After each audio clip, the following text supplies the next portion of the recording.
I was born and raised in Miami, Florida. My parents are of Cuban heritage, so I grew up in a bilingual household.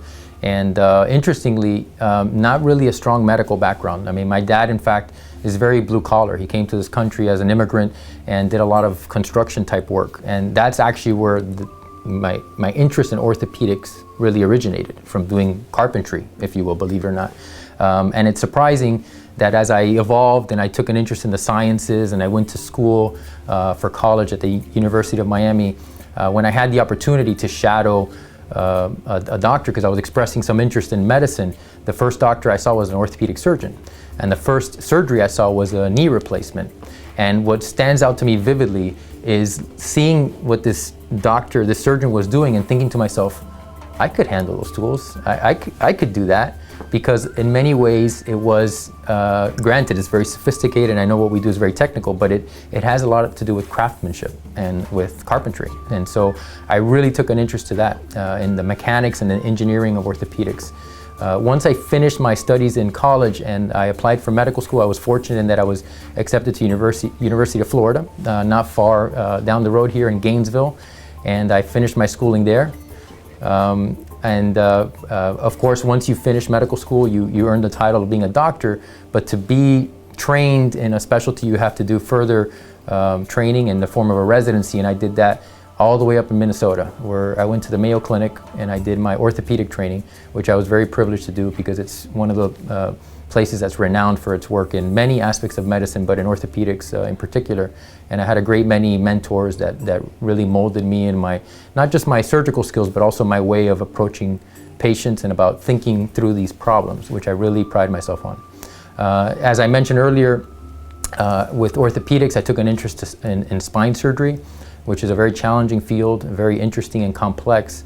I did an extra year of training just for spine surgery in Charlotte, North Carolina. At that point, I set on to practice orthopedic spine surgery, and I did that for a number of years. And along the way, I realized that as an orthopedic surgeon, I had kind of left behind some of the skills that I learned in dealing with, you know, the bones of the hip and the knee and things like that I always enjoyed. So I decided to head back and do a little bit more training to be really specialized in something that I took interest in, which is the fractures and the trauma, especially dealing with the pelvis and the acetabulum, which many people don't realize is very complex and is not handled by most orthopedic surgeons. It really takes an extra amount of training to be comfortable with that. And I'm happy to say that that's the practice that I've chosen. So that is eventually what led me here. After finishing all that training, I was looking for the right fit for me, both professionally and personally. My wife really took to the area, and she has a couple of sisters that live nearby, and for me, this group, with all it offers, was a perfect fit. So I'm looking forward to it. My wife and I enjoy spending quiet time together. We tend to be homebodies. We enjoy movies. We have a dog who's really a very important part of our family, and we enjoy doing things with our dog. We really enjoy traveling. I've actually come from 2 recent international trips that were really life-changing, especially my trip to Africa, where I went on safari.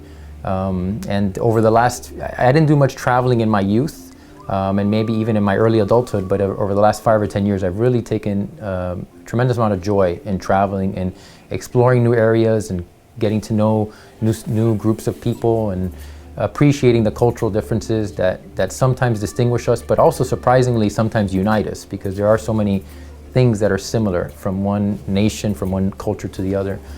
So that's something really I enjoy. In terms of more physical and active things, I've always enjoyed exercise. Unfortunately, I was a type that, while I never played very competitive sports, I always enjoyed recreational sports, team sports. As I've gotten older, you realize it's harder and harder to get a group of people together, so I'm become more reliant on things like a little bit of swimming or jogging and things like that to keep me active and also to keep my mind free. So I see myself growing within this group and serving the community that we serve, hopefully getting to know a lot of the people in the area and developing that network of friends that comes with being part of a community. That's something I look forward to, having left the community that I was part of for a number of years. And hopefully, as things, hopefully things will work out to the way my wife and I would like, and hopefully have a 1 or 2 children in the next 5 years. But I know that that's sometimes out of our hands, so we're just we're just hopeful at this point.